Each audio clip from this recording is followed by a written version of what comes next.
Within an hour of the incident happening, I'd met with various clinicians. They'd come to my bed, including the consultant anaesthetist who was on duty.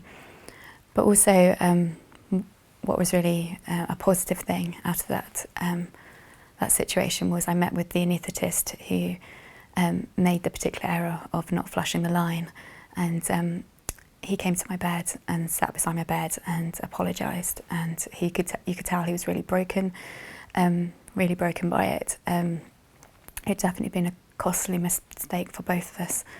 It was really important and significant to have had that apology.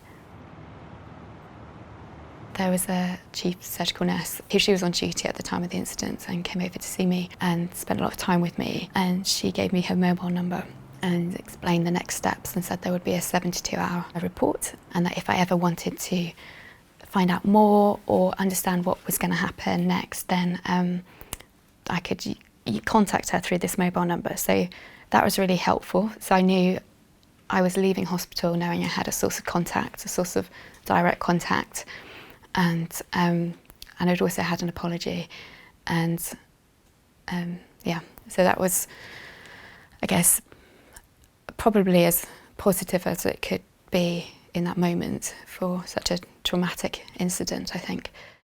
There was an openness from the moment it happened, from the bedside candour, from the way that was handled. It was a very human response. I connected with the team then, you know, I knew they were dealing with a very serious incident. I also had both the 72-hour report and the serious investigation report as well, so I had a copy of each that I could read and digest and still come back and have questions, and that meant a lot to me.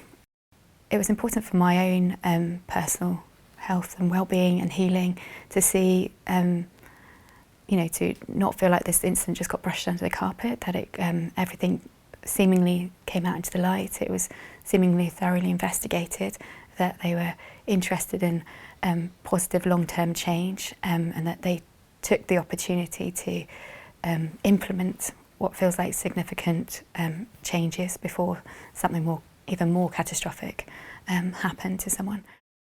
When I received the report in September, it was far more comprehensive than I thought it was going to be. They talked about some of the learnings and findings, and I could tell they were looking at the wider systematic failings. So I knew in that moment they weren't making a scapegoat of the anaesthetist, and so I actually had a lot more respect for them and the leadership, because they weren't just hanging one person out to dry.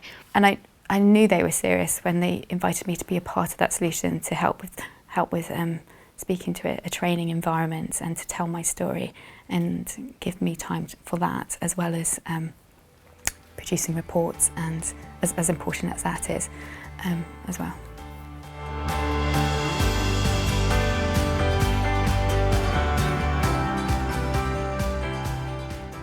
What I went through didn't exasperate the trauma anymore, which was a positive thing. The trust were very open and honest with me and transparent, and kept a clear line of communication.